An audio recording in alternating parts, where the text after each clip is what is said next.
Penyerang kelahiran Belanda, Ferdy Druijff turut mempersoal rupa paras beliau yang didakwa memiliki salur galuh Malaysia. Nama Ferdy Druijff kembali menjadi bualan hangat selepas pemain berusia 27 tahun itu menjelaskan bahawa ibu bapa dan keluarga turut tidak mengetahui bahawa mereka miliki susur galuh dari Malaysia.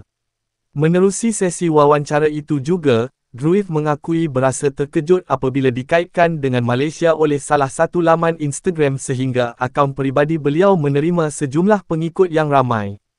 Ketika ditanya mengenai berita ini, Druijff hadir dengan satu persoalan kepada hos wawancara itu sama ada rupa beliau ini mirip orang Malaysia ataupun Belanda.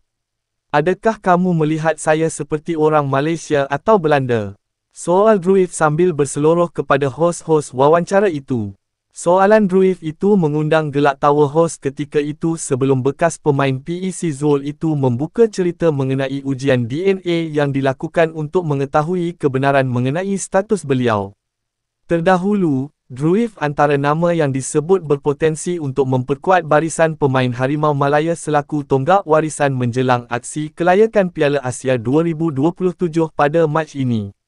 Perkara ini turut mendapat perhatian DYAM Tunku Mahkota Ismail, pemangku Sultan Johor yang juga pencetus revolusi Harimau Malaya yang menasihati para peminat agar terus bersabar.